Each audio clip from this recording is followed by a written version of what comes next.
Well, what's happening is it isn't all in the polymeric form.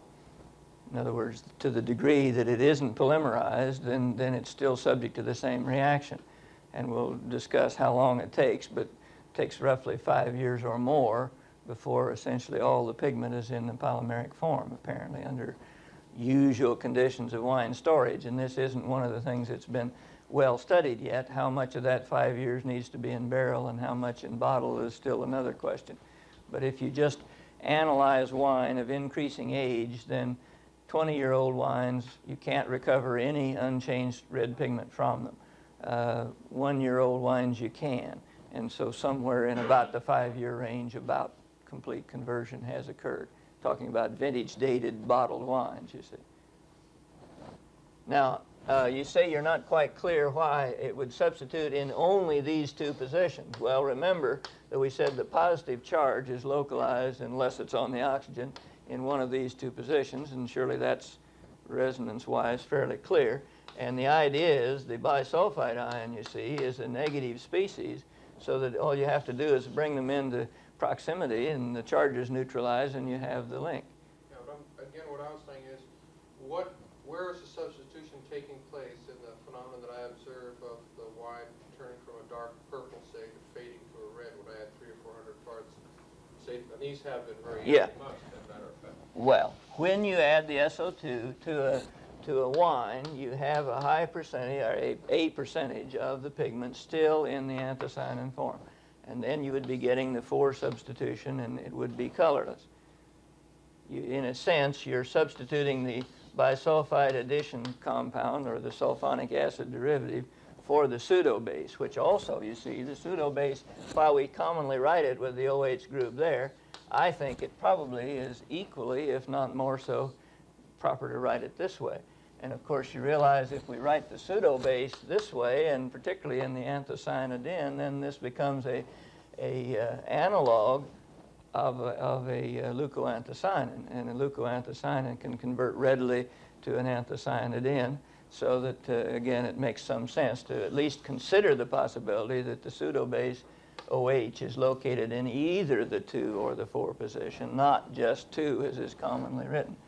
But in any case, then my point would be, then how much decolorization you get depends on what fraction of the pigment has been polymerized.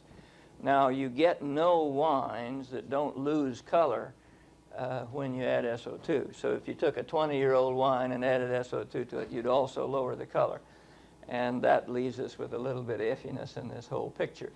But Timberlake and Bridle didn't say these compounds were completely unaffected by SO2. They just are not completely decolorized. They're resistant to the effect. And so I would assume that the residual effect of the SO2 involves redox potential poisoning, probably an equilibrium shift of the colorless to the colored type form, which still could occur, you see. It's one thing to talk about substituting a sulfonic acid group, and it's another thing to talk about maybe reduction or even the introduction of an OH group. An OH group, of course, oxygen is a 16 atomic weight and sulfur a 32, and with oxygen hanging on the sulfur, sterically it would be a lot more difficult to introduce an SO3H unit here as compared to an OH. So it may be possible to make pseudo-bases still, which would be colorless, and this in turn, the equilibrium would be influenced by SO2. So it gets complicated when you start trying to get down to the nitty-gritty and just what it means in wine. So it's the 4 position, the reactivity there, that's the important. That's the crucial factor, and certainly the polymeric pigments with a substitution in the 4 position are much more resistant to SO2 decolorization, and I think this explains why they're more resistant. How about the Labrusco, which would have a 3,5? Okay. It turns out for other, well, let's see, how do I want to say this? Probably the Labrusco pigments would be less subject to this kind of polymerization. Therefore, they'd be less subject to stabilization. You'd expect if you hung a glucose on here, you'd certainly have some blockage of this nearby position. This glucose would be flapping around here and be a pretty good sized unit. On the other hand, this planar type structure can be put in positions where this is open. In other words, you can make models. I have made models And even though the sugar molecule is pretty large, it can be swung out of the way. Remember, this O bond here is going to be an angle about so you could swing the glucose out of the way here and have access to this position. But I would think that the resistance to polymerization, the resistance to access of this position so that you could substitute to make a polymer of the flavonoid type would make the 3,5 anthocyanins, 3,5-diglucosides of the Labrusca type less stabilizable, and that jives with the facts. I think there may be a more important reason why they're less stabilizable, and we might as well bring that up now. Remember, we said the other day that the pK of the colored versus colorless forms in the vinifera was about 3, and the pK in the Labrusca types is 1 to 2. Well, that means then that since the pK is so much lower, there's a higher proportion in the pseudo-base type form or the colorless form most of the time. And again, we said these were then more subject to oxidation and other reactions. So I suspect this is the main reason, but this would be a corollary reason, and they'd both go in the same direction. So that it is much harder to stabilize the color. You start with a very high level in Labrusca type wines, and all the hybrids that still contain 3,5-diglucosides usually start with a very high color level, but it tends to be lost rather easily. What is the effect on color change between the polymerized form and the non-polymerized form? It seems like you lose the color or you shift it. Well, it depends on what's polymerizing, and yes, and I want to spend some time on that, but let's come to that in a bit. As far as it is possible to give you some sort of an answer right now, if you had this kind of thing, then you wouldn't expect that this would make much difference in the color. So as long as you're able to maintain this in the flavillum condition after polymerization, then as far as this part is concerned, the molar color yield ought to stay the same. Now, to the extent that this might be another anthocyanin and that this polymerization might produce colorless products, which does happen, and I'll mention the paper I cited by Jerd shows that flavillum salts will self-condense, but 1/2 is converted to a colorless product, so that although the product has about the same molar extinction as the starting matter, the net color is 1/2 because half of it is converted into a colorless part of the dimer. So that generally speaking, I guess the way to answer the question is there would be a trend downward in total color because part of the products are colorless. But as far as the substituted flavillum salt, it ought to retain its color as same as it was before or about the same. Well, with that, I think I'd like to go to the leucoanthocyanin story. The conversion of leucoanthocyanins into anthocyanidins is, of course, the way they were found. The leucos were the first paper on leucoanthocyanins, and the man that gave them the name was a man by the name of Rosenheim, and I believe it was in 1920 and published in the Journal of American Chemical Society, and he was working with white grapes. And he wasn't the first person that had noticed that if white grapes are put in strong acid solution or white wines, you can produce a red wine or a red wine-like material. In fact, this had been found in France by a number of people. I think Ulysses Guéant, who was the grandfather of Pascal Ribeiro-Guéant. That's a little gossipy type story, if you want, that in France they have the habit, and some other countries too, England, of if your maternal predecessors were very important, then you hyphenate that onto your name so you won't lose the prestige. So Ulysses Guéant was a very famous enologist, and Jean Ribeiro-Guéant married his daughter, so he made his name Ribeiro-Guéant, and then Pascal has followed this tradition. That's too bad none of my ancestors were famous. It might have been a nice thing to do. Singleton-Jones or something might have been very prestigious. With a little beard, I might go far in the enology business, or at least the snobbish side of it.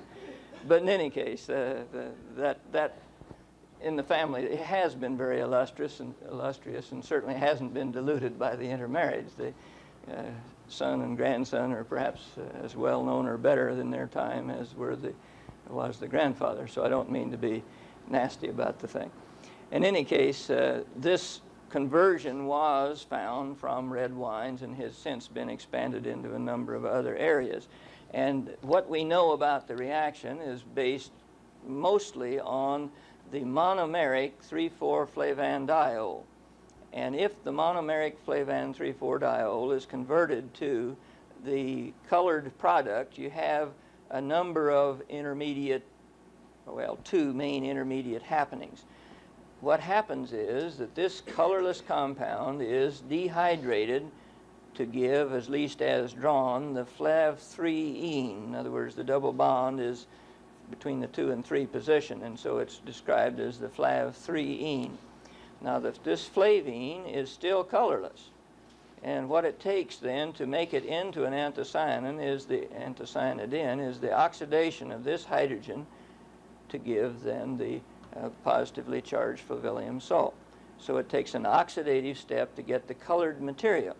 Now, this has been shown to be the case well, commonly this kind of reaction is done in, say, a butanol or isopropanol solution with HCl, rather strong acid, boil for 5 minutes, that kind of reaction. And the percentage yield is low. You don't get quantitative conversion from the leucoanthocyanidin to the anthocyanidin. In fact, the yields are often as low as 5 or 10%. And I don't know of very many that have ever indicated more than about 40% conversion on a weight basis. And part of the reason, apparently, is that you get a sort of a dismutation reaction so that even in the absence of oxygen, you get some red color, but you get it by having 2 molecules of flavine that interact so that one becomes reduced and one becomes oxidized, a dismutation type reaction. Now, the flavanol, which you see would be catechin or a relative of catechin, is colorless and is likely to stay so. So that one of the products is a reduced catechin-like molecule, and this has confused the issue considerably because there are dimeric leucoanthocyanins that have been shown to yield catechin as one of the 2 units and anthocyanidin as the other. But again, the quantitation becomes difficult because you don't get you get more than half catechin and less than half anthocyanidin. To indicate some of the evidence that it does require an oxidative reaction involves such things as if you run the reaction under nitrogen in a stoppered test tube, then you get a lowered, or I don't know, it's very difficult to get 0 color yield because of this dismutation, but at least you get a lowered color yield. And on the other hand, if you run the reaction in the presence of 1,4-benzoquinone, which is, you see, a hydrogen acceptor, an oxidant if you like, with a fairly low redox potential, then apparently it's able to more or less quantitatively accept this hydrogen, and your yield goes from 40% to maybe 80%.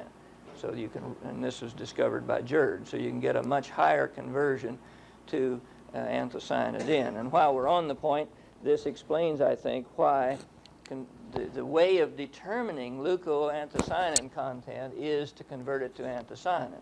So you can see why this has never been a very satisfactory analysis. You cannot convert it quantitatively, and it's so variable according to conditions that you might get a much higher yield in this sample than that sample and claim there was more original leuco when in fact it might not be true.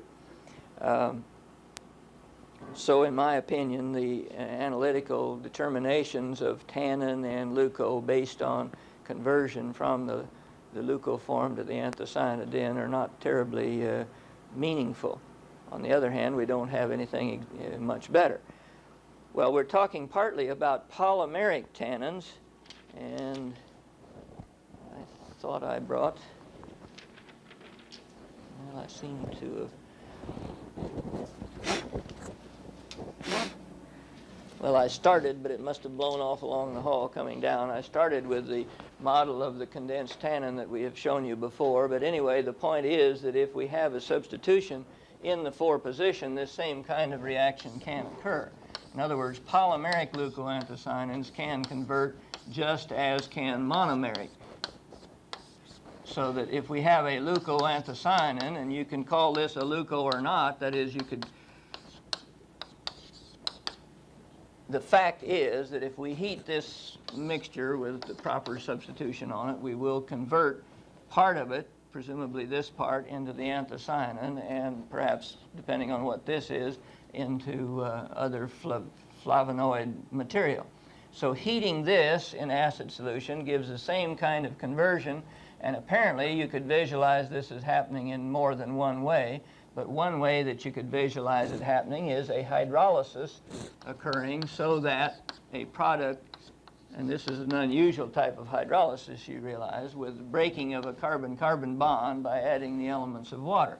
But that doesn't seem too unrealistic. Suppose we didn't visualize it as happening that way, but rather we visualize it as happening by an ionic mechanism, so this becomes positive, and then of course that's subject to the same kind of isomerization as before. So if this were broken as a positive and a negative bond breaking, we break it as an ionic bond, then certainly as this drifts away into the solution with a minus charge upon it, it's going to pick out of an acid solution a hydrogen ion and revert to the hydrogen substituted type material and leave the positive flavillum salt to drift away and do whatever damage it wants to do.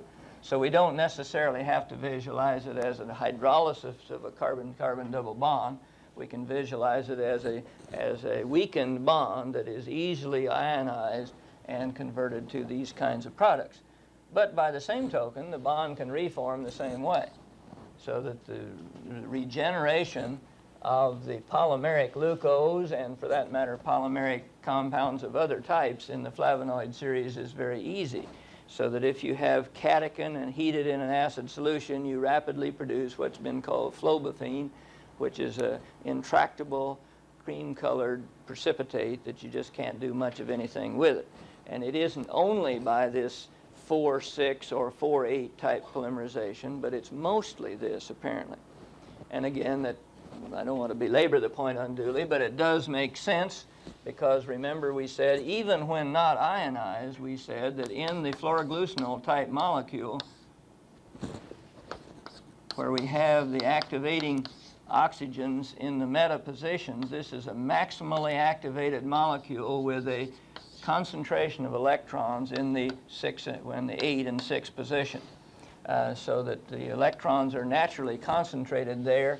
And if there then is some way to cause the hydrogen to ionize off, we would have then a very potent negative charge in this position. And by the same token of the leucoanthocyanin type conversion, or the anthocyanin type conversion, we have a positive charge here, and a bond would easily form. So it does seem that the information hangs together. Now, while we have this in front of you, let's talk about pinking of white wine. Now, at last year's class, I had a very neat hypothesis as to what was going on, and everybody, I guess, accepted it. Unfortunately, this year I have to tell you that the hypothesis is all wet.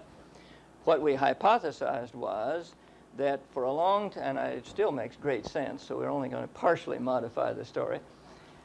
For a long time, we had been keeping white wines in wooden containers and racking them periodically, and even if they were stainless steel, so that we didn't understand, we weren't able to keep oxygen out nearly as well as we can now. And it seemed that as we learned to keep oxygen out, we got pinking of white wines. Well, now, why would that be reasonable?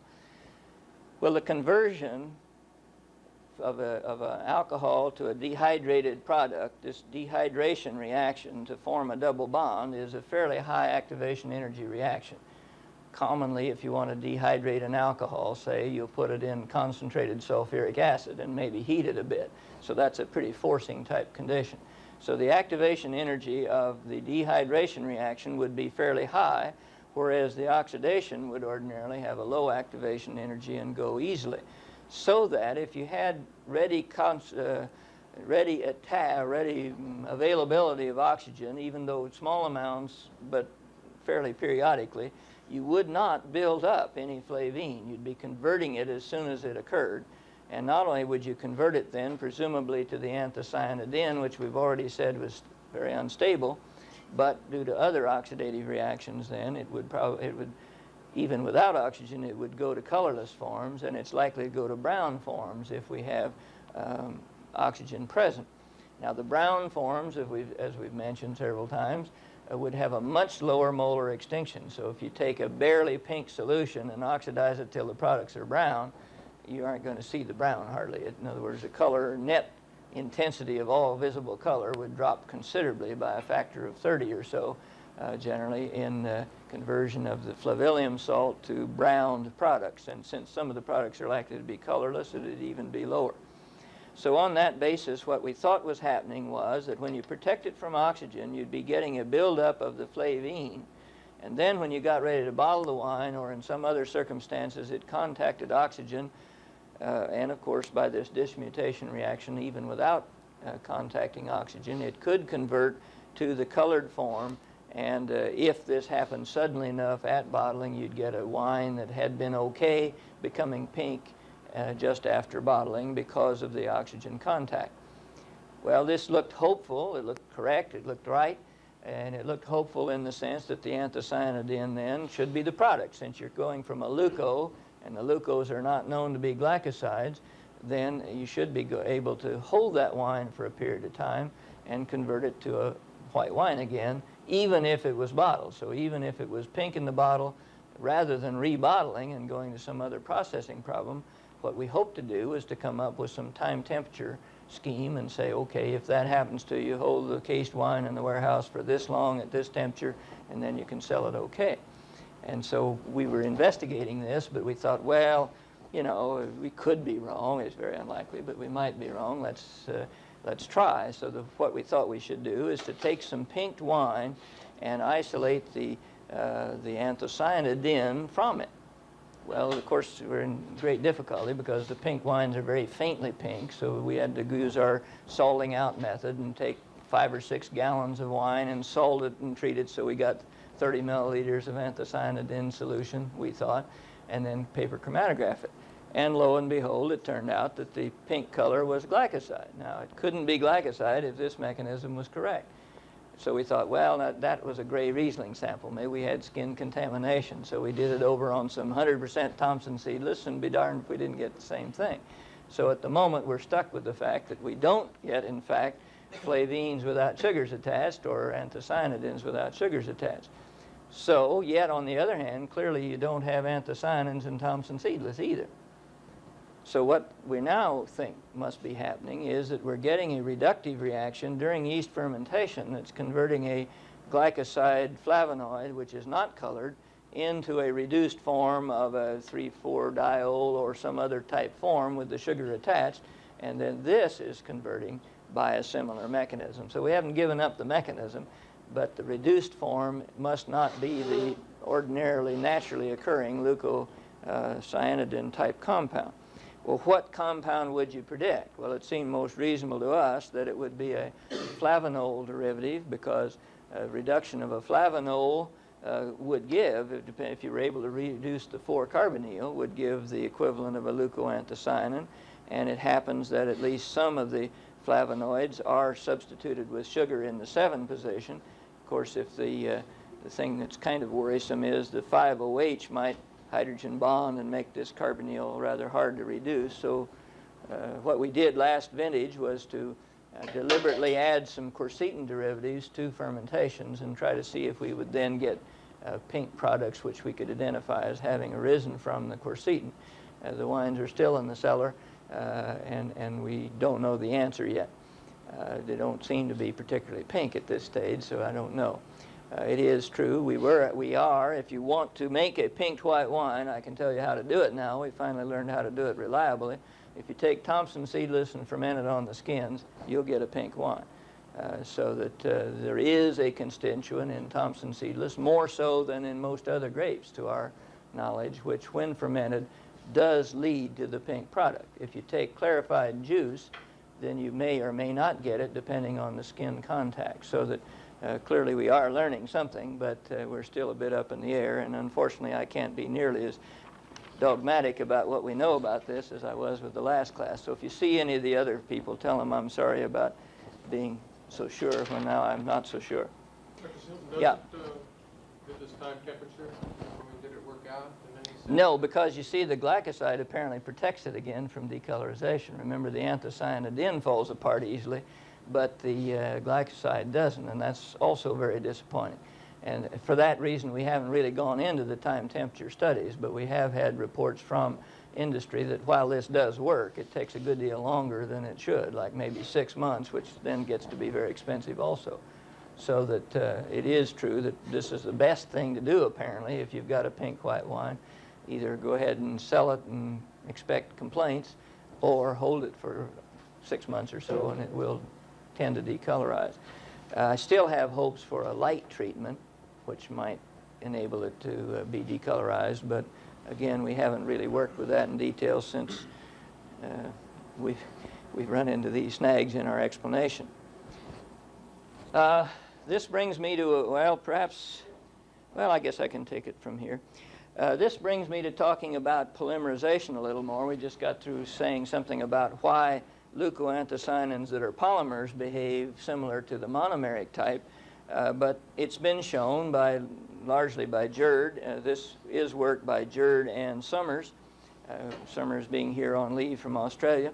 And they showed that, for instance, if you had the derivative of this flavonoid, I think they started with the flavillum salt, but I'm not entirely sure. But let's see. Yes, they did. That's for sure. This synthetic flavillum salt was allowed to incubate in acid solution in the presence of fluoroglucinol.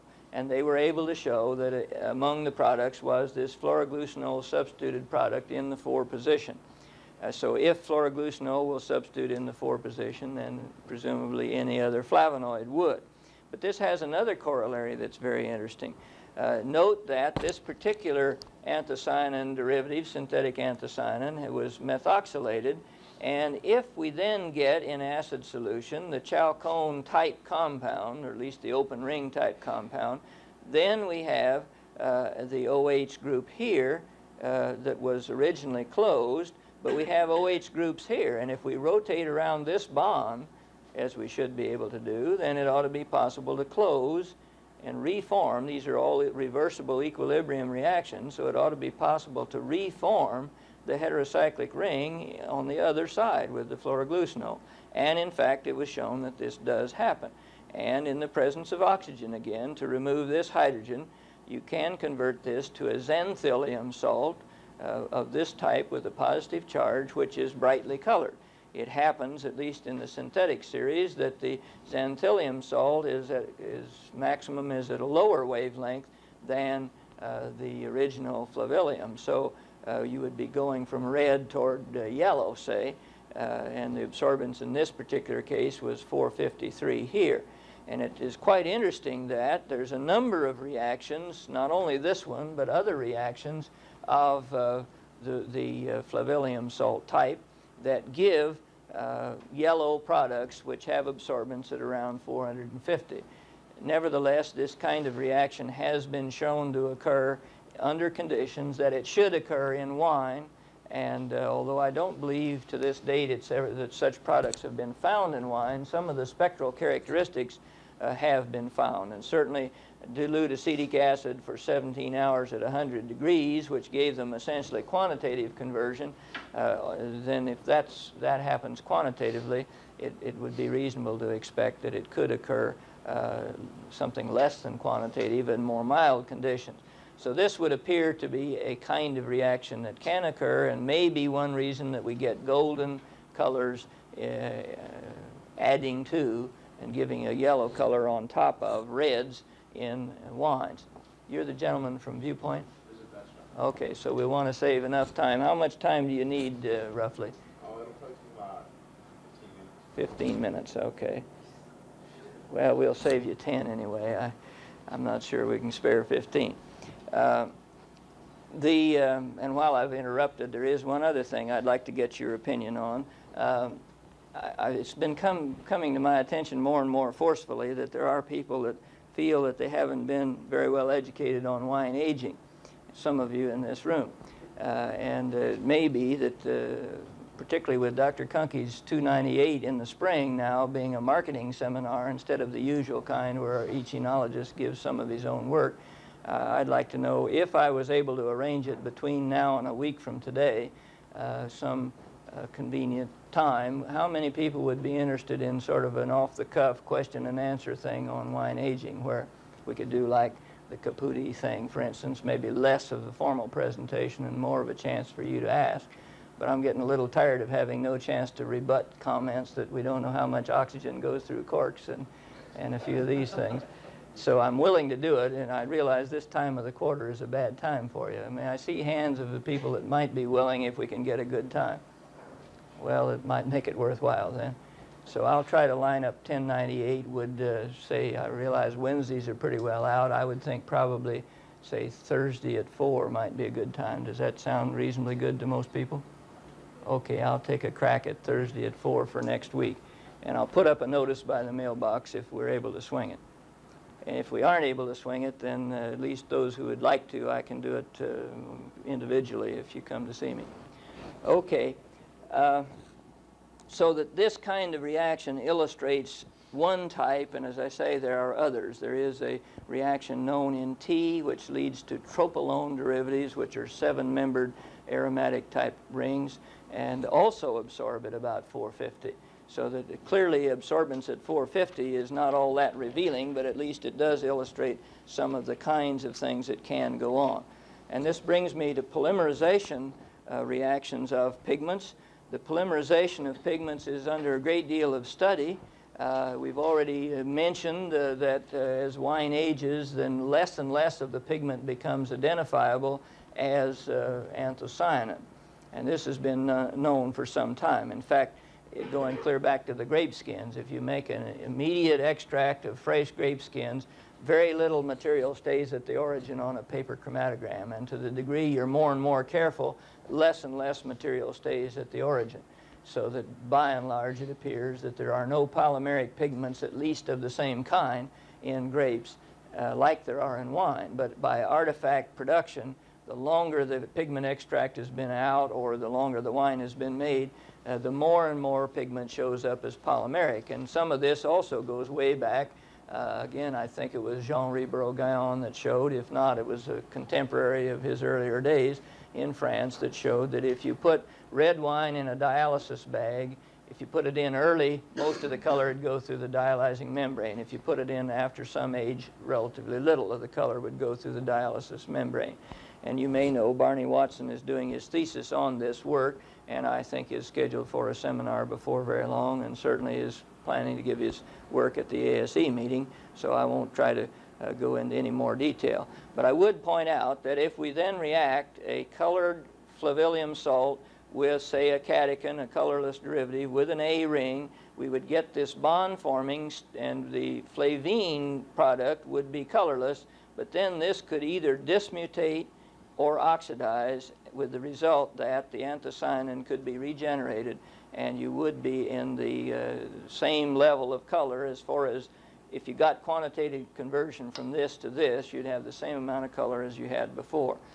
Now, it's been shown that this kind of polymerization occurs not only with catechin and with fluoroglucinol, which were the first kinds demonstrated, but with anthocyanins themselves. And the paper I put on from 1972 last time from Jerd has shown that if you take pure flavillum salts, put them into solution, you'll get about half of the color after a period of time. And the reason you get half of the color is you get a dimer, and one half of the dimer is in the open chalcone type structure, a dicarbonyl type chalcone derivative. So again, you'd be producing polymeric pigment even from anthocyanin. It would be stabilized with regard to SO2 decolorization, the effects of light and other type color loss conditions, also stabilized to respect to pH. Apparently more is held in the colored form. So that for these reasons then, polymerization is a good thing, does stabilize red wine color. I think that leaves us at least 9 minutes according to my watch, and in view of that, let's let Mr. Viewpoint here pass out the forms, and we'll go on to Browning largely next time. If you have more questions on anthocyanins, why, I'll be glad to bring them in at the first of next period. I might say that we've been instructed to use the, don't feel that the Viewpoint is imposing on us or so on. We've been instructed by the deans to get student evaluations